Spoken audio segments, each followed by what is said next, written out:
നമസ്കാരം. Super നോട്ട്സിന്റെ 5 AM ക്ലബിലേക്ക് ഏവർക്കും സ്വാഗതം. എല്ലാവരെയും ഈ ഒരു സെഷനിലേക്ക് സ്വാഗതം ചെയ്യാണ്. ഇന്ന് ഈ പകൽ സമയത്ത്, ഈ രാവിലെ സമയത്ത് അടിപൊളിയായിട്ട് പഠിച്ചു തുടങ്ങാനായിട്ട് നമ്മൾ എല്ലാവരും റെഡി ആയിട്ടിരിക്കുകയാണ്. നിങ്ങൾക്ക് എല്ലാവർക്കും ആശംസകൾ നേരുകയാണ്. കാരണം പരീക്ഷകളുടെ ഒരു ചാകര നമ്മുടെ മുൻപിലേക്ക് വരികയാണ് അല്ലേ. NTPC, RRB, അതുപോലെ തന്നെ ഡിഗ്രി പ്രിലിംസ്, അങ്ങനെ കുറെ എക്സാമുകൾ നിങ്ങളുടെ മുൻപിലേക്ക് വരികയാണ്. മക്കളെ, നിങ്ങളെ അതിന് ഹെൽപ്പ് ചെയ്യാനായിട്ട് നമ്മളിപ്പോൾ PYQ സെഷനുകളാണ് നിങ്ങൾക്ക് തന്നുകൊണ്ടിരിക്കുന്നത് അല്ലേ. അതായത് RRB NTPCയുടെ CBT 1 എക്സാമിനേഷൻ വരാൻ പോവാണ്. അതിനു വേണ്ടിയിട്ട് എക്കണോമിക്സിൽ നിന്നുള്ള അടിപൊളി കിടിക്കാച്ചി കുറെ PYQs നമ്മൾ ഇന്ന് ഡിസ്കസ് ചെയ്യാനായിട്ട് പോവുകയാണ്. ഇന്നുകൊണ്ട് കുറെ ക്വസ്റ്റ്യൻസ് നമുക്ക് ഡിസ്കസ് ചെയ്യാൻ പറ്റണം, കുറെ മാർക്ക് നമുക്ക് സ്കോർ ചെയ്യാൻ പറ്റണം, കുറെ ടോപ്പിക്കുള്ള ഒരു ധാരണ നമുക്ക് ഉണ്ടാക്കിയെടുക്കാനായിട്ട് വരണം. അങ്ങനെ ഒരു അടിപൊളി സെഷൻ ആവട്ടെ ഇന്ന്. മക്കളെ, ഈ പരീക്ഷയൊക്കെ അടുത്ത് വരുമ്പോൾ നിങ്ങൾക്ക് പേടിയൊക്കെ തോന്നുന്നുണ്ടാവും അല്ലേ. മക്കളെ, നിങ്ങൾ പേടി ഉണ്ടോ എങ്കിൽ, അതായത് പരീക്ഷയ്ക്ക് എങ്ങനെയാണ് അപ്പിയർ ചെയ്യുക, ഞാൻ പഠിച്ചെങ്കിൽ എത്തിയിട്ടില്ല, അല്ലെങ്കിൽ ഞാൻ പഠിച്ചത് ശരിയാണോ, ഇത് തന്നെയാണോ പരീക്ഷ വരാൻ പോകുന്നത്, ഇങ്ങനെ കുറേ ഡൗട്ടുകൾ നിങ്ങൾക്ക് ഉണ്ടായിരിക്കും. മക്കളെ, ഈ ഡൗട്ടുകളൊന്നും ഇപ്പൊ നിങ്ങൾ മുന്നോട്ട് കൊണ്ടുവരരുത്. കാരണം എല്ലാവർക്കും ഈ ഡൗട്ടുകളുള്ള സമയമാണ്. അത്യാവശ്യം പഠിക്കുന്ന എല്ലാവർക്കും ഈ ഡൗട്ടുകൾ കാണും. നിങ്ങൾക്കുള്ളത് പോലെ തന്നെ എല്ലാവർക്കും ഡൗട്ടുകൾ കാണും. അതുകൊണ്ട് വെറുതെ നിങ്ങൾ എന്ത് ചെയ്യരുത്, നിങ്ങളുടെ സമയം പാഴാക്കരുത്. നന്നായിട്ട് പഠിക്കാനായിട്ട് തന്നെ ശ്രമിക്കാം. പറ്റുന്നതിന്റെ മാക്സിമം എഫോർട്ട് ഇടാനായിട്ട് തന്നെ ശ്രമിക്കാം. നിങ്ങൾ ചെയ്തുകൊണ്ടിരിക്കുന്നത് നിങ്ങൾ ചെയ്തുകൊണ്ടേയിരിക്കുക. പഠിക്കുക, റിവൈസ് ചെയ്യുക, പ്രാക്ടീസ് ചെയ്യുക. പഠിക്കുക, റിവൈസ് ചെയ്യുക, പ്രാക്ടീസ് ചെയ്യുക. ഇത് കണ്ടിന്യൂസ് ആയിട്ട് നിങ്ങൾ എന്ത് ചെയ്തുകൊണ്ടേയിരിക്കണം. അങ്ങനെയാണ് എങ്കിൽ തീർച്ചയായിട്ടും നിങ്ങൾക്ക് എന്ത് ചെയ്യാനായിട്ട് പറ്റും, ഒരു സക്സസിലേക്ക് എത്താനായിട്ട് പറ്റുമെന്നുള്ളതിന് യാതൊരു സംശയവുമില്ല. ഇവിടെ കുറെ കുട്ടികൾ എന്ത് ചെയ്യും, പഠനം ഇങ്ങനെ മുന്നോട്ട് പോയിക്കൊണ്ടിരിക്കുമ്പോഴത്തേക്ക് പേടി കൊണ്ട് പഠനത്തിൽ നിന്ന് ഉഴപ്പും, അല്ലെങ്കിൽ എന്ത് ചെയ്യും, പഠനത്തിൽ നിന്ന് മാറി നിൽക്കും. കുറെ കുട്ടികൾ എങ്ങും എത്തിയിട്ടില്ലെന്നും പറഞ്ഞുകൊണ്ട് ഞാൻ ഇനി പഠിക്കുന്നില്ലെന്ന് പറഞ്ഞുകൊണ്ട് ഇട്ടേച്ച് പോകും. മക്കളെ, അങ്ങനെ ഇട്ടേച്ച് പോകാതെ നിങ്ങൾ കൺസിസ്റ്റന്റ് ആയിട്ട് തുടർന്നാൽ നിങ്ങൾ വിജയത്തിലേക്ക് എത്തും. അല്ല എങ്കിൽ നിങ്ങൾക്ക് ഇത്രയും നാളും പഠിച്ച സമയം വെറുതെ വേസ്റ്റ് ആയിട്ട് പോകും. അതുകൊണ്ട് നിങ്ങൾ എന്ത് ചെയ്യുക, ഈ ഒരു സെഷൻ കൊണ്ട് പറ്റുന്നതിന്റെ മാക്സിമം പഠിക്കാം. ഇത് കഴിഞ്ഞിട്ട് ഇന്നത്തെ ദിവസം പറ്റുന്നതിന്റെ അങ്ങേയറ്റം പഠിക്കാം. രാത്രി ഞാൻ കുറെ കാര്യങ്ങൾ പഠിച്ചിട്ടുണ്ട് എന്നുള്ള കൃതാർത്ഥതയിൽ കിടന്നുറങ്ങി നാളെ എഴുന്നേൽക്കുക, വീണ്ടും 5 AM ക്ലബിനോടൊപ്പം വരിക, അടിപൊളിയായിട്ട് പഠിക്കുക, പഠിച്ചു തുടങ്ങുക. ഓക്കെ അല്ലേ. അപ്പൊ നമുക്ക് നമ്മുടെ സെഷനിലേക്ക് പോകാം. ഇന്ന് നമ്മൾ എക്കണോമിക്സിൽ നിന്നുള്ള കുറെ അടിപൊളി ചോദ്യങ്ങളാണ് നോക്കാൻ പോകുന്നത്. ഒന്നാമത്തെ ചോദ്യം ഇതാണ്: which of the following elements is not included in the circular flow of income in simple economy? Circular flow of income എന്ന് പറയുന്ന ഒരു പോയിന്റിൽ നിന്നാണ് RRB NTPC CBT 2 എക്സാമിനേഷൻ ചോദിച്ചിട്ടുള്ള ഒരു നല്ല ചോദ്യമാണ്. Factory, goods and services, depreciation, spending. ഇതിൽ ഏതാണ് എന്തിൽ ഉൾപ്പെടാത്തത്?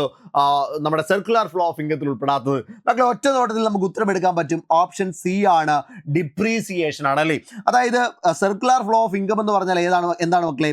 ഇങ്ങനെയാണ് സർക്കുലർ ഫ്ലോ ഓഫ് ഇൻകം വരിക. ഇത് ഫേം ആണ്, ഇത് ഹൗസ് ഹോൾഡ് ആണ്.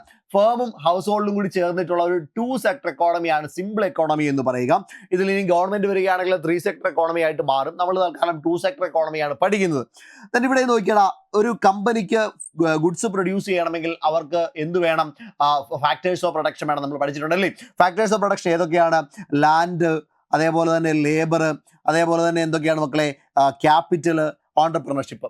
ഈ പറയുന്ന ഫാക്ടേഴ്സ് ഓഫ് പ്രൊഡക്ഷൻ ഇത് ആരാണ് കൊടുക്കുന്നതെന്ന് അറിയാമോ? ഇത് ഹൗസ് ഹോൾഡ് ആണ് കൊടുക്കുന്നത്. ഈ ഹൗസ് ഹോൾഡ് കൊടുക്കുന്ന factors of production return firm കൊടുക്കണ്ടേ? ആ റിട്ടേൺ ആണ് മക്കളെ എന്തെന്ന് പറയുക? ലാൻഡ് ആണെങ്കിൽ എന്ത് കൊടുക്കണം? റെന്റ് കൊടുക്കണം. ലേബർ ആണെങ്കിൽ എന്ത് കൊടുക്കണം? വേജ് കൊടുക്കണം. ക്യാപിറ്റൽ ആണെങ്കിലോ ഇൻട്രസ്റ്റ് കൊടുക്കണം. ഓണ്ടർപ്രണർ ആണെങ്കിലോ പ്രോഫിറ്റ്. ഇത്രയും സാധനങ്ങൾ എന്ത് ചെയ്യണം? കൊടുക്കേണ്ടതായിട്ട് വരും. അപ്പം ഹൗസ് ഹോൾഡിന് എന്ത് കൊടുക്കണം? ഹൗസ് ഹോൾഡ് ഫേമിന് ലാൻഡ്, ലേബർ, ക്യാപിറ്റൽ, ഓണ്ടർപ്രണർഷിപ്പ് കൊടുക്കും. അപ്പൊ അതിന് റിട്ടേൺ ആയിട്ട് ഫേം റെന്റും വേജും ഇൻട്രസ്റ്റ് പ്രോഫിറ്റും കൊടുക്കും. സെറ്റ് അല്ലേ? ഇനി ഈ ഫേം ഈ കിട്ടിയ ഫാക്ടേഴ്സ് ഓഫ് പ്രൊഡക്ഷൻ വെച്ചിട്ട് എന്ത് ചെയ്യാൻ തുടങ്ങും? പഠിപ്പിച്ചു തുടങ്ങും അല്ലേ, അല്ലെങ്കിൽ സാധനങ്ങൾ പ്രൊഡക്ഷൻ നടത്തി തുടങ്ങും. ആ പ്രൊഡക്ഷൻ നടത്തിയിരിക്കുന്ന പ്രോഡക്റ്റുകൾ ആർക്ക് കൊടുക്കും? പ്രോഡക്റ്റുകൾ ആർക്ക് കൊടുക്കും? ഹൗസ് ഹോൾഡിന് കൊടുക്കും. ഹൗസ് ഹോൾഡ് ആ പ്രൊഡക്റ്റ് വാങ്ങിക്കും. then അതിന് റിട്ടേൺ ആയിട്ട് പ്രൈസ് ആർക്ക് കൊടുക്കും? പ്രൈസ് ഫേമിന് കൊടുക്കും. ഇതിങ്ങനെ കണ്ടിന്യൂസ് ആയിട്ട് നടന്നുകൊണ്ടേയിരിക്കും. ഇതിനെയാണ് മക്കളെ എന്തെന്ന് പറയുന്നത്? സർക്കുലാർ ഫ്ലോ ഓഫ് ഇൻകം എന്ന് പറയുന്നത്. കിട്ടിയോ? ഇതിനെ എന്തോ പറയുന്നേ? സർക്കുലാർ ഫ്ലോ ഓഫ് ഇൻകം എന്നാണ് പറയുന്നത്. ഇതിനകത്തിൽ ഫാക്ടറി ഉൾപ്പെടുന്നുണ്ട്, ഗുഡ്സ് ആൻഡ് സർവീസസ് ഉൾപ്പെടുന്നുണ്ട്, സ്പെൻഡിങ് ഉൾപ്പെടുന്നുണ്ട്. പക്ഷെ ആരില്ല? ഡിപ്രീസിയേഷൻ ഇല്ല. സെറ്റാണ്. അടുത്ത ചോദ്യത്തിലോട്ട് പോകാം. രണ്ടാമത്തെ ചോദ്യം: the inputs used in the production of goods or services to make an economic profit as known as. ഒരു ഇക്കോണമി അത് ഇക്കണോമിക് പ്രോഫിറ്റിലേക്ക് എത്തിക്കണമെങ്കിൽ ഇൻപുട്സ് ആയിട്ട് കൊടുക്കുന്ന, അതായത് ഒരു ഗുഡ്സ് പ്രൊഡ്യൂസ് ചെയ്യാനോ സർവീസസ് പ്രൊഡ്യൂസ് ചെയ്യാനോ ആയിട്ട് ഇൻപുട്സ് ആയിട്ട് കൊടുക്കുന്നതിന് ഒരു പേര് പറയും. എന്താണത്? ഫാക്ടേഴ്സ് ഓഫ് പ്രൊഡക്ഷൻ എന്നാണോ, ഫാക്ടേഴ്സ് ഓഫ് പ്രസന്റേഷൻ എന്നാണോ, ഫാക്ടേഴ്സ് ഓഫ് സെയിൽ എന്നാണോ, ഫാക്ടേഴ്സ് ഓഫ് സപ്ലൈ എന്നാണോ? നമ്മൾ ഇപ്പൊ പറഞ്ഞതേ ഉള്ളൂ. എടാ, ഒരു ഗുഡ്സ് പ്രൊഡ്യൂസ് ചെയ്യണമെങ്കിൽ ഒരു ഫേമിന് ഈ 4 കാര്യങ്ങൾ അടങ്ങുന്ന ഒരു സാധനം വേണം. ആ 4 കാര്യങ്ങൾ ഉണ്ടെങ്കിലേ ഒരു ഗുഡ്സ് പ്രൊഡ്യൂസ് ചെയ്യാൻ പറ്റുള്ളൂ. അതിനെയാണ് ലാൻഡ് എന്നും, അതിനെയാണ് ലേബർ എന്നും, അതിനെയാണ് ക്യാപിറ്റൽ എന്നും, അതിനെയാണ് ഓണ്ടർപ്രണർഷിപ്പ് എന്നും പറയുക.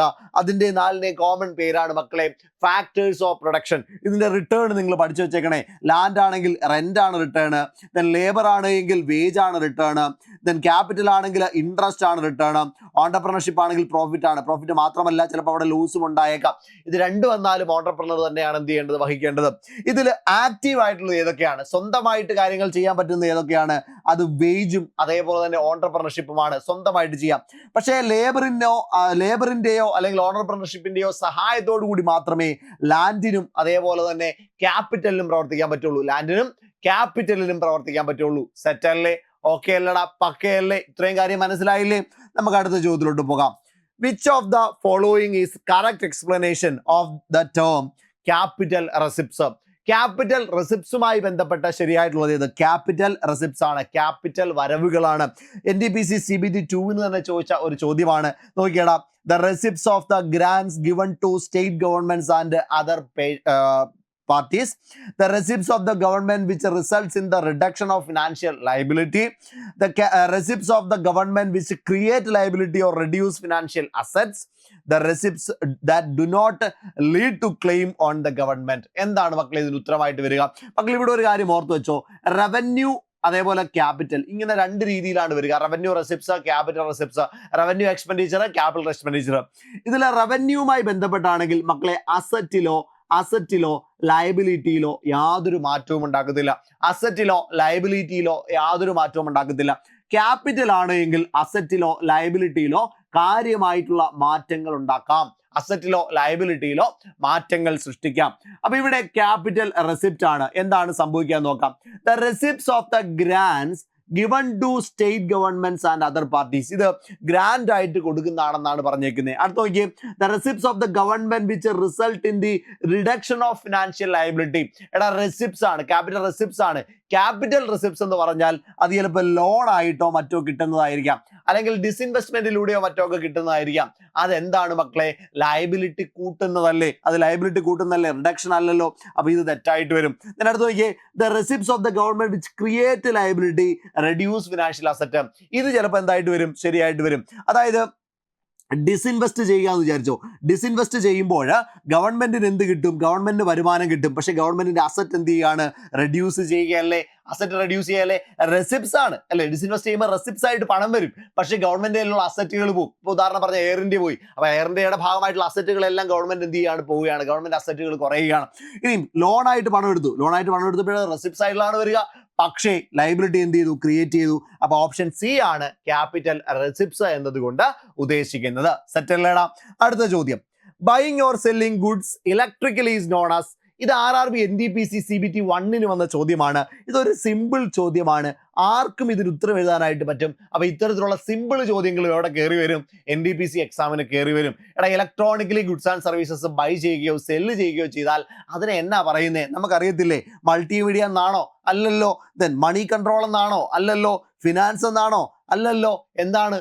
ഇ കൊമേഴ്സ് എന്നാണല്ലേ. ഇലക്ട്രോണിക് കൊമേഴ്സ് എന്നാണ്. നമുക്ക് എല്ലാവർക്കും അറിയാവുന്നതാണ്. ദെൻ അടുത്ത ചോദ്യം, who is regarded as the father of modern economics? മക്കളെ, ഫാദർ ഓഫ് മോഡേൺ എക്കണോമിക്സ് എന്നാണ് ചോദിച്ചിരിക്കുന്നത്. അമർത്യാസൻ ആണോടാ? അമർത്യാസൻ ഇന്ത്യക്കാരനാണല്ലേ? ഇന്ത്യക്കാരനാണ് അമർത്യാസൻ എന്ന് പറയുന്നത്. 1998 നൊബേൽ സമ്മാനം ഇന്ത്യക്ക് വേണ്ടിയിട്ട് എക്കണോമിക്സിൽ നേടിത്തന്ന മഹാനായിട്ടുള്ള ഒരു എക്കണോമിക് ശാസ്ത്രജ്ഞനാണ് ആരെന്ന് പറയുക? അമർത്യാസൻ എന്ന് പറയുക.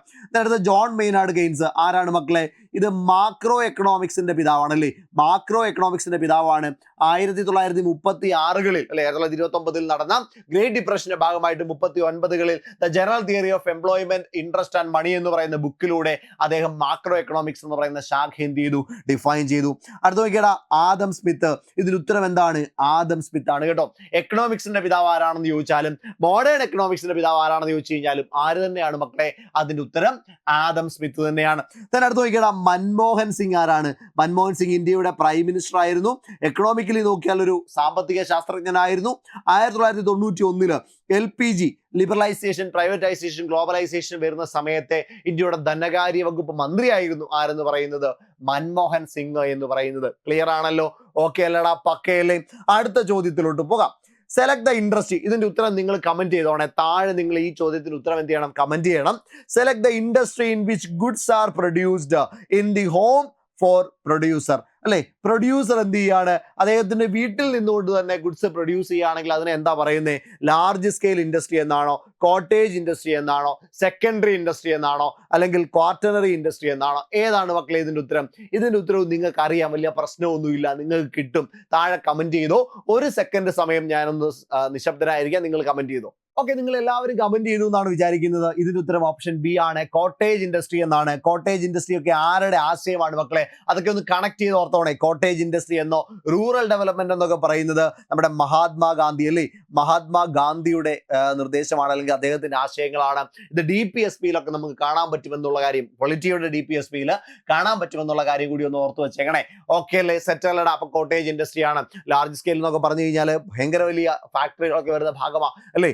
സെക്കൻഡറി ഇൻഡസ്ട്രി, സെക്കൻഡറി എന്ന് പറഞ്ഞു കഴിഞ്ഞാൽ എന്താണ്? ഇൻഡസ്ട്രിയൽ പ്രൊഡക്ട്സിനെയാണ് ഉദ്ദേശിക്കുന്നത് എന്നൊക്കെ നമുക്കറിയാം. അപ്പൊ കോട്ടേജ് ഇൻഡസ്ട്രി ആണ് ഒരു വ്യക്തി അദ്ദേഹത്തിന്റെ വീട്ടിൽ തന്നെ എന്ത് ചെയ്യാണ്? ഗുഡ്സ് പ്രൊഡ്യൂസ് ചെയ്യുന്നതിനെ പറയുന്ന പേര് കോട്ടേജ് ഇൻഡസ്ട്രി എന്നാണ്.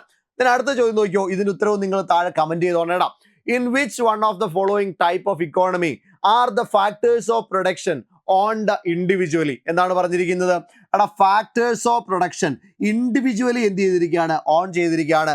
അത്തരത്തിലുള്ളതിനെ എന്താ പറയുന്നത്? എടാ, സോഷ്യലിസ്റ്റിക് എന്നാണോ, കമ്മ്യൂണിസ്റ്റിക് എന്നാണോ, മിക്സ്ഡ് എന്നാണോ, ക്യാപിറ്റലിസ്റ്റിക് എന്നാണോ? ഏത് ടൈപ്പ് ഓഫ് ഇക്കോണമിയാണ്? പലതരത്തിലുള്ള ഇക്കോണമീസ് ഉണ്ടല്ലേ. അതിൽ ഏറ്റവും പ്രധാനപ്പെട്ടതാണ് സോഷ്യലിസ്റ്റിക്, അതേപോലെ ക്യാപിറ്റലിസ്റ്റിക്, അതേപോലെ മിക്സ്ഡ് ഇക്കോണമി. ഇത് കൂടാതെ തന്നെ കമാൻഡ് ഇക്കോണമി എന്നും സോഷ്യലിസ്റ്റിക് ഇക്കോണമി എന്ന് പറഞ്ഞിട്ട് വേറൊരു ക്ലാസിഫിക്കേഷനും ഉണ്ട്. നമ്മൾ ഇവിടെ നോക്കുന്നത് ഈ ഒരു ക്ലാസിഫിക്കേഷൻ ആണ്. എടാ, മിക്സ്ഡ് ഇക്കോണമി എന്ന് പറഞ്ഞാൽ എന്താണ്? മിക്സ്ഡ് ഇക്കോണമി സോഷ്യലിസത്തിന്റെയും അതേപോലെ തന്നെ ക്യാപിറ്റലിസത്തിന്റെയും ഒരു മിക്സർ ആണെന്ന് പറയുക മിക്സ്ഡ് ഇക്കോണമി. ആദം സ്മിത്ത് ആണ് എന്ത് ഇൻട്രൊഡ്യൂസ് ചെയ്തത്? മിക്സ്ഡ് ഇക്കോണമി ഇൻട്രൊഡ്യൂസ് ചെയ്തത്. ദെൻ സോഷ്യലിസ്റ്റിക് ഇക്കോണമി ആണെങ്കിലോ ഗവൺമെന്റിന്റെ ഇന്റർഫറൻസ് കൂടുതലുള്ള, ഗവൺമെന്റ് ഈ പറയുന്ന എല്ലാ എന്താണ് ഫാക്ടേഴ്സ് ഓഫ് പ്രൊഡക്ഷനും ഓൺ ചെയ്യുന്നതാണെങ്കിൽ അത് സോഷ്യലിസ്റ്റിക് ആണ്. ഇതിന്റെ പിതാവ് കാൾ മാർക്സ് എന്ന് പറയുന്ന വ്യക്തിയാണ്. റഷ്യ ഒക്കെയാണ് എക്സാമ്പിൾ, USSR ഒക്കെയാണ് എക്സാമ്പിൾ ആയിട്ട് വരിക. ദെൻ ക്യാപിറ്റലിസ്റ്റിക് ആണെങ്കിൽ ഇൻഡിവിജ്വൽ, അതായത് ബിസിനസ് ഓണ്ടർപ്രണേഴ്സ് ആയിരിക്കും ഈ കാര്യങ്ങളൊക്കെ ഡീൽ ചെയ്യുക, ഫാക്ടേഴ്സ് ഓഫ് പ്രൊഡക്ഷൻ ഒക്കെ ഓൺ ചെയ്യുക. ഇതിന്റെ പിതാവ് ആദം സ്മിത്ത് ആണെന്ന് ഓർത്ത് വെച്ചേക്കുക. ആരാണ്? ആദം സ്മിത്ത് ആണ് എന്നുള്ള കാര്യം ഒന്ന് ഓർത്ത് വെച്ചേക്കുക. അപ്പൊ ഇതിന്റെ ഉത്തരം എന്താണ് മക്കളെ? ഇതിന്റെ ഉത്തരം ഓപ്ഷൻ ഡി ആണ്, ക്യാപിറ്റലിസ്റ്റിക് ഇക്കോണമി ആണ് കേട്ടോ. ഫാക്ടേഴ്സ് ഓഫ് പ്രൊഡക്ഷൻ ഒക്കെ ഇൻഡിവിജ്വലി ഓൺ ചെയ്ത് വെക്കുന്ന തരത്തിലുള്ള ടൈപ്പ് ഓഫ് ഇക്കോണമി ആണ് എന്തെന്ന് പറയുന്നത്? ക്യാപിറ്റലിസ്റ്റിക് ഇക്കോണമി എന്ന് പറയുന്നത്. ക്ലിയർ ആണല്ലോടാ? സെറ്റ് അല്ലേ? പക്കയായിട്ട് നിങ്ങൾക്ക് മനസ്സിലായില്ലേ? അപ്പൊ അടുത്ത ചോദ്യത്തിലേക്ക് നമുക്ക് പോകാം. അടുത്ത ചോദ്യം ഇതാണ്. ഇതിന്റെ ഉത്തരവും നിങ്ങൾ ഇപ്പൊ തന്നെ കമന്റ് ചെയ്തോണം. The Indian an economy is, India എന്ന് പറയുന്നത് ഏത് തരത്തിലുള്ള ഒരു എക്കോണമിയാണ്? കമാൻഡ് ഇക്കോണമി ആണോ, മിക്സ്ഡ് ഇക്കോണമി ആണോ, ട്രഡീഷണൽ ഇക്കോണമി ആണോ, മാർക്കറ്റ് ഇക്കോണമി ആണോ? ഒന്ന് കമന്റ് ചെയ്തോണം കേട്ടോ. ഏതാണ് മക്കളെ ഇതിന്റെ ഉത്തരമായിട്ട് വരിക? ഇതിന്റെ ഉത്തരമായിട്ട് വരുന്നത് മിക്സ്ഡ് ഇക്കോണമി ആണല്ലേ. ഇന്ത്യ എന്ന് പറയുന്നത് മിക്സ്ഡ് ഇക്കോണമിയാണ്. നമുക്കറിയാം സെക്കൻഡ് 5 ഇയർ പ്ലാനോട് കൂടിയിട്ടൊക്കെയാണ് ഇന്ത്യ ഒരു മിക്സ്ഡ് ഇക്കോണമി, അതായത് 1948 ഇൻഡസ്ട്രിയൽ പോളിസിക്ക് ശേഷം തന്നെ ഈ പറയുന്ന മിക്സ്ഡ് ഇക്കോണമി എന്ന് പറയുന്ന ആശയമൊക്കെ വരുന്നുണ്ട്. പക്ഷേ കൃത്യമായിട്ട് എഫക്റ്റിലേക്ക് വരുന്നത് സെക്കൻഡ് 5 ഇയർ പ്ലാനോട് കൂടിയിട്ടാണെന്ന് മനസ്സിലാക്കിയേക്കാം. മിക്സ്ഡ് ഇക്കോണമിയാണ് ആരെന്ന് പറയുന്നത്? ഇന്ത്യ എന്ന് പറയുന്നത്. ഇന്ത്യയുടെ ഇക്കോണമി ഓപ്പൺ ആക്കുന്ന എപ്പോഴാണ്? അത് 1991 ന്യൂ എക്കണോമിക് പോളിസിയിലൂടെയാണ് ഇന്ത്യയുടെ ഇക്കോണമി ഓപ്പൺ ആക്കുന്നത് എന്നുള്ള കാര്യം എന്ത് ചെയ്തേക്കാം? ഓർത്തു വെച്ചേക്കാം. അപ്പൊ ഇന്ത്യയുടെ ഇക്കോണമി എന്ത് ഇക്കോണമി ആണെന്ന് ചോദിച്ചാൽ അത് മിക്സ്ഡ് ഇക്കോണമി ആണെന്ന് വേണം പറയാൻ. സെറ്റ് അല്ലേടാ? ഓക്കെ അല്ലേ? അടുത്ത ചോദ്യത്തിലേക്ക് പോകാം നമുക്ക്. അടുത്ത ചോദ്യം ഇതാണ്, ഗ്രൂപ്പ് ഡിക്ക് ചോദിച്ച ചോദ്യമാണ്. In economics the slope of the demand curve is typically. Slope of the demand curve ആരാണ് ഈ ഡിമാൻഡ് കർവ് അല്ലെങ്കിൽ ലോ ഓഫ് ഡിമാൻഡ് എന്ന് പറയുന്ന ആശയം ആരുടെയാണെന്ന് ചോദിച്ചാൽ, ലോ ഓഫ് ഡിമാൻഡ് എന്ന് പറയുന്നത് ആരുടെയാണെന്ന് ചോദിച്ചാൽ അത് ആരുടെയാണ് മക്കളെ? ആൽഫ്രഡ് മാർഷലിൻ്റെതാണല്ലേ. ആൽഫ്രഡ് മാർഷലിൻ്റെതാണ് ലോ ഓഫ് ഡിമാൻഡ് എന്ന് പറയുന്നത്. ഇവിടെ വളരെ പ്രധാനപ്പെട്ട ഒരു കാര്യം എന്താണെന്ന് അറിയാമോ? ലോ ഓഫ് ഡിമാൻഡ് ആൽഫ്രഡ് മാർഷലിൻ്റെതാണ് എന്ന് പറയുന്നത് പോലെ ആൽഫ്രഡ് മാർഷലാണ് മൈക്രോ എക്കണോമിക്സിന്റെ പിതാവ് എന്നറിയപ്പെടുക. ഇവിടെയാണ് ഡിമാൻഡ് കർവ് വരിക കേട്ടോ. ഇവിടെയാണ് ഡിമാൻഡ് കർവ് വരിക. ഇങ്ങനെ വന്നിട്ട് ഇങ്ങനെ അങ്ങ് വരും. ഇതാണ് ഡിമാൻഡ് കർവ് കേട്ടോ. ഇതാണ് ഡിമാൻഡ് കർവ്. അപ്പൊ ഡിമാൻഡ് കർവിന്റെ ഈ ഒരു സ്ലൈഡ് വെച്ചിട്ട് അല്ലെങ്കിൽ ഈ ഒരു സംഭവം വെച്ചിട്ട് നിങ്ങളൊന്ന് കമന്റ് ചെയ്തേടാ ഇതിന് ഉത്തരം എന്താണ്? Curved moving from left to right അല്ലെ. ലെഫ്റ്റിൽ നിന്ന് റൈറ്റിലേക്ക് എന്താണ് കർവ് മൂവ് ചെയ്യുന്നു. Down curve from left to right. ലെഫ്റ്റിൽ നിന്ന് റൈറ്റിലേക്ക് ഡൗൺ കർവ് ആണ്. Up from left to right. Straight parallel to x axis and left to right axis. മക്കളെ ഇതിനോട് താതാത്മ്യപ്പെടുന്നത് ഏതാണ്? ഇത് downward from left to right അല്ലേ. Downward from left to right. ലെഫ്റ്റിൽ നിന്ന് റൈറ്റിലേക്ക് ഒരു ഡൗൺവേർഡ് സ്ലോപ്പാണ് എന്തിന് വരിക? ഈ പറയുന്ന ഡിമാൻഡ് കർവിന് വരിക. അപ്പൊ ഉത്തരമായിട്ട് വരുന്നത് ഓപ്ഷൻ ബി ആണ്. Downward from left to right ആണ്. ക്ലിയർ അല്ലേ? പക്കയല്ലടാ? ഓക്കെ ആണ്, സെറ്റ് ആണ്. അടുത്ത ചോദ്യത്തിലേക്ക് നമുക്ക് പോവാം. അടുത്ത ചോദ്യം എന്താ? ഇതാണ്, which of the following is not included in the financial budget of India. ഇന്ത്യയുടെ ഫിനാൻഷ്യൽ ബഡ്ജറ്റിൽ ഉൾപ്പെടുത്താത്തത് ഏതാണ്? അല്ലെങ്കിൽ ഉൾപ്പെടുത്താത്തത് ഏതാണെന്ന് ചോദിച്ചു കഴിഞ്ഞാൽ ഏതാണ് മക്കളെ? റവന്യൂ ഡെഫിസിറ്റ് ഉണ്ടോ? ഫിസ്ക്കൽ ഡെഫിസിറ്റ് ഉണ്ടോ? ക്രെഡിറ്റ് കൺട്രോൾ ഉണ്ടോ? പ്രൈമറി ഡെഫിസിറ്റ് ഉണ്ടോ? എന്താണ് മക്കളെ ഇന്ത്യയുടെ ഫിനാൻഷ്യൽ ബഡ്ജറ്റിൽ ഇല്ലാത്തത്? ഉറപ്പായിട്ടും ഇതിന്റെ ഉത്തരം നിങ്ങൾ കമന്റ് ചെയ്തു എന്നാണ് ഞാൻ വിശ്വസിക്കുന്നത്. ക്രെഡിറ്റ് കൺട്രോൾ ആണ് കേട്ടോ. ഏതാണ്? ക്രെഡിറ്റ് കൺട്രോൾ നമ്മുടെ ഇല്ല. പക്ഷെ revenue deficit, fiscal deficit, primary deficit ഒക്കെ നമ്മൾ കാൽക്കുലേറ്റ് ചെയ്യും. ക്രെഡിറ്റ് കൺട്രോൾ എന്ന് പറയുന്ന ഒരു ആശയം എവിടെ ഇല്ല. ക്രെഡിറ്റിനെ കൺട്രോൾ ചെയ്യുക എന്ന് പറയുന്ന ഒരു ആശയം എവിടെ ഇല്ല. ഈ പറയുന്ന ഫിസ്ക്കൽ ഡെഫിസിറ്റിന്റെ ഭാഗമായിട്ട് ഇല്ല, അല്ലെങ്കിൽ ഫിനാൻഷ്യൽ ബജറ്റിന്റെ ഭാഗമായിട്ട് ഇല്ല എന്നുള്ള കാര്യം എന്ത് ചെയ്തേക്കാം? ഒന്ന് ഓർത്ത് വെച്ചേക്കാം. നിങ്ങൾ ഓർത്ത് നോക്കിക്കോണേടാ. 2025-26 ബഡ്ജറ്റ്, യൂണിയൻ ബഡ്ജറ്റ് ഒന്ന് പഠിച്ചിട്ട് പൊക്കോണേ. നല്ലൊരു ഭാഗമാണ്, ചോദ്യങ്ങൾ വരാൻ സാധ്യതയുള്ള ഒരു ഭാഗവുമാണ്. അടുത്ത ചോദ്യം നോക്കിയടാ. അടുത്ത ചോദ്യം കമന്റ് ആയിട്ട് രേഖപ്പെടുത്തിക്കോണേ. Dash is the money that is available from an individual salary after he or she pays local, state, federal taxes. ടാക്സുകളെല്ലാം അടച്ചതിന് ശേഷം ഒരാളുടെ കയ്യിലുള്ള വരുമാനം എന്താണ്? മക്കളെ ടാക്സ് ഒന്നും അടച്ചിട്ടില്ല, അടയ്ക്കാതെ തന്നെ കയ്യിലുള്ളതിനെയാണ് പേഴ്സണൽ ഇൻകം എന്ന് പറയുക. അടയ്ക്കാതെ ഒരു എമൗണ്ടും ആർക്കും ഗവൺമെന്റ് ഒന്നും അടയ്ക്കാതെ, ടാക്സ് ഒന്നും അടയ്ക്കാതെ അയാളുടെ കയ്യിൽ വരുന്ന പണമാണ് എന്തെന്ന് പറയുന്നത്? പേഴ്സണൽ ഇൻകം എന്ന് പറയുക. ഈ പേഴ്സണൽ ഇൻകത്തിൽ നിന്ന് അയാൾ ടാക്സ് പേ ചെയ്തതിന് ശേഷം അയാൾക്ക് ഉപയോഗിക്കാനായിട്ട്, അയാളുടെ കയ്യിൽ മിച്ചം അയാൾക്ക് അയാളുടെ സ്വന്തം ഉപയോഗത്തിന് വേണ്ടിയിട്ടോ സേവിങ്സിന് വേണ്ടിയിട്ടോ ഉപയോഗിക്കാനായിട്ട് എത്ര ഉണ്ട് എന്നുള്ളതാണ് ഡിസ്പോസിബിൾ ഇൻകം എന്ന് പറയുന്നത്. പേഴ്സണൽ ഇൻകം എന്ന് പറഞ്ഞാൽ ഒരാൾക്ക് ഉപയോഗിക്കാനായിട്ട് അയാളുടെ കയ്യിലുള്ള പണം, അതിൽ ടാക്സ് അടയ്ക്കാത്തതാണ് പേഴ്സണൽ ഇൻകം. ടാക്സ് അടച്ചതിന് ശേഷം അയാൾക്ക് എത്ര രൂപ ഉപയോഗിക്കാനുണ്ട്, അയാൾക്ക് സേവിങ്സിൽ എത്ര രൂപ ഇടാനുണ്ട് എന്നുള്ളതാണ് ഡിസ്പോസിബിൾ ഇൻകം എന്ന് പറയുന്നത്. എന്തെന്ന് പറയുക? ഡിസ്പോസിബിൾ ഇൻകം എന്ന് പറയുന്നത്. സെറ്റ് അല്ലേ? ഓക്കെ അല്ലടാ? ഡിസ്പോസിബിൾ ഇൻകവും മനസ്സിലായി. അടുത്ത ചോദ്യം നോക്കിയോ. Which of the following terms define the real national income. Real national income എന്ന് പറയുന്നത് ഇതിൽ ഏതാണെന്നാണ് ചോദിച്ചിരിക്കുന്നത്. എടാ, റിയൽ ഉണ്ട്, അതേപോലെ തന്നെ നോമിനലും ഉണ്ട്. റിയൽ എന്ന് പറഞ്ഞാൽ മക്കളെ ഒരു ബേസ് ഇയറിനെ എടുത്തുകൊണ്ട് നമ്മൾ എന്ത് ചെയ്യുന്നു? നമ്മുടെ ഇൻഫ്ലേഷനെ കൂടെ അഡ്ജസ്റ്റ് ചെയ്തുകൊണ്ടുള്ള GDP കാൽക്കുലേറ്റ് ചെയ്യുന്നു. അതിനെയാണ് റിയൽ എന്ന് പറയുക. അപ്പൊ 2012 നിലവിൽ ബേസ് ഇയർ എന്ന് വിചാരിക്കുക. Base year 2012. അപ്പൊ 2012 ബേസ് ചെയ്തുകൊണ്ട് 2025 എന്ത് ചെയ്യുന്നു? കമ്പയർ ചെയ്യുന്നു. അതാണ് റിയൽ. നോമിനൽ എന്ന് പറഞ്ഞാൽ കറണ്ട് പ്രൈസസിനെ ബേസ് ചെയ്തിട്ടാണ് എന്ത് ചെയ്യുക? നിലവിലത്തെ പ്രൈസ് എത്രയാണ്, അതിൽ ഇൻഫ്ലേഷൻ ഒന്നും അഡ്ജസ്റ്റ് ചെയ്തില്ല, ബഡ്ജറ്ററി പർപ്പസിന് വേണ്ടിയിട്ടാണ് നോമിനൽ ബഡ്ജറ്റ് അല്ലെങ്കിൽ നോമിനൽ GDP ഒക്കെ കാൽക്കുലേറ്റ് ചെയ്യുക. അപ്പൊ ഇവിടെ റിയൽ ആണ് ചോദിച്ചിരിക്കുന്നത്. അപ്പൊ തന്നെ നമുക്ക് മനസ്സിലായി അത് ബേസ് ഇയർ ആണ്. അതിനെയാണ് മക്കളെ കോൺസ്റ്റന്റ് പ്രൈസസ് എന്ന് പറയുക. GDP at constant prices. Okay, അപ്പൊ ഇതിനെയാണ് റിയൽ നാഷണൽ ഇൻകം, അതായത് കോൺസ്റ്റന്റ് പ്രൈസസിലുള്ള GDP കാൽക്കുലേഷൻ ആണ്. അതേസമയം നമ്മൾ ബേസ് ഇയർ വെച്ചാണ് കാൽക്കുലേറ്റ് ചെയ്യുന്നതിൽ എന്താ പറയുന്നത്? GDP at current prices. നമ്മുടെ കറണ്ട് പ്രൈസസിലാണെങ്കിൽ GDP അറ്റ് കറണ്ട് പ്രൈസസ് എന്ന് വന്നേനെ. മനസ്സിലായല്ലോ? സെറ്റ് അല്ലേടാ? അപ്പൊ ഉത്തരം ഓപ്ഷൻ ബി ആണ്. അടുത്ത ചോദ്യത്തിലേക്ക് പോകാം. Which is the most commonly used measure for the size of the economy. എങ്ങനെയാണ് അല്ലെങ്കിൽ ഏറ്റവും കോമൺ ആയിട്ട് ഉപയോഗിക്കുന്ന നമ്മുടെ സൈസ്, എക്കോണമിയുടെ സൈസ് മെഷർ ചെയ്യാനായിട്ട് ഉപയോഗിക്കുന്ന മെത്തേഡ് ഏതാണെന്നാണ് ചോദ്യം. എന്താണ് മക്കളെ ഇതിന് ഉത്തരമായിട്ട് വരിക? Commonly used measure for the size of the economy എന്നാണ് ചോദ്യം. ഗ്രോസ് നെറ്റ് പ്രൊഡക്റ്റ് ആണോ, നെറ്റ് ഡൊമസ്റ്റിക് പ്രൊഡക്റ്റ് ആണോ, ഗ്രോസ് ഡൊമസ്റ്റിക് പ്രൊഡക്റ്റ് ആണോ, അതോ നാഷണൽ നെറ്റ് പ്രൊഡക്റ്റ് ആണോ? മക്കളെ ഇതിന് ഉത്തരമായിട്ട് വരിക ഗ്രോസ് ഡൊമസ്റ്റിക് പ്രൊഡക്റ്റ് ആണ് കേട്ടോ, GDP ആണ്. കാരണം GDP ആണ് നമ്മൾ വളരെ കോമൺ ആയിട്ട് എന്ത് ചെയ്യുന്നത്, ഉപയോഗിക്കുന്നത് അല്ലേ. GDP ആണ് വളരെ കോമൺ ആയിട്ട് നമ്മൾ എന്ത് ചെയ്യാം, കാൽക്കുലേഷനുകൾക്ക് മറ്റുമായിട്ട് ഉപയോഗിക്കുന്നത് എന്താണ്, GDP ആണ്. അപ്പോൾ ഉത്തരമായിട്ട് വരിക GDP ആണ്. അപ്പോൾ ഇവിടെ 1-2 കാൽക്കുലേഷൻ നിങ്ങൾ വെറുതെ ഒന്ന് നോക്കി വെച്ചേക്കാം. ഇവിടെ 3 കാൽക്കുലേഷൻ നോക്കി വെച്ചേക്കാം. ഇതാണ് മക്കളെ കാൽക്കുലേഷൻ വരിക. നമുക്ക് കിട്ടിയിരിക്കുന്നത് ഗ്രോസ് ആണെങ്കിൽ ഗ്രോസിൽ നിന്ന് ഡിപ്രീസിയേഷൻ കുറച്ചാൽ നമുക്ക് എന്ത് കിട്ടും, നെറ്റ് കിട്ടുമെന്ന് ഓർത്ത് വെച്ചേക്കാം. അതായത് GDP-യിൽ നിന്ന് ഡിപ്രീസിയേഷൻ കുറച്ചാൽ നമുക്ക് എന്ത് കിട്ടും, NDP കിട്ടും, നെറ്റ് കിട്ടും. ഓക്കെ അല്ലേ? രണ്ടാമത്തെ പഠിച്ചു വെച്ചോടാം.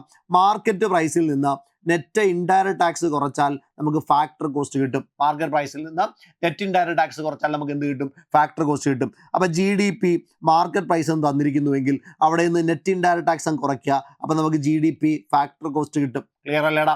ഇനിയും ഈ നെറ്റ് ഇൻഡയറക്റ്റ് ടാക്സ് കിട്ടാൻ വേണ്ടിയിട്ട് നമുക്ക് എന്ത് ചെയ്യാമെന്ന് അറിയാമോ, ഇൻഡയറക്റ്റ് ടാക്സിൽ നിന്ന് സബ്സിഡി അങ്ങ് കുറയ്ക്കണം. ഇൻഡയറക്റ്റ് ടാക്സിൽ നിന്ന് സബ്സിഡി അങ്ങ് കുറയ്ക്കണം. അതായത് നമ്മളോട് പറഞ്ഞിരിക്കുന്നു ഇത് തന്നിട്ടില്ല, ഈ നെറ്റ് ഇൻഡയറക്റ്റ് ടാക്സ് തന്നിട്ടില്ല, ഇൻഡയറക്റ്റ് ടാക്സും അതേപോലെ തന്നെ നമുക്ക് സബ്സിഡിയുമാണ് തന്നിരിക്കുന്നതെങ്കിൽ ഇൻഡയറക്റ്റ് ടാക്സിൽ നിന്ന് സബ്സിഡി കുറച്ചാൽ നമുക്ക് എന്ത് കിട്ടുമെടാ, അതാണ് നമ്മുടെ നെറ്റ് ഇൻഡയറക്റ്റ് ടാക്സ് എന്ന് പറയുക. സിമ്പിൾ അല്ലേ? ദെൻ മൂന്നാമത്തെ നോക്കിയടാ.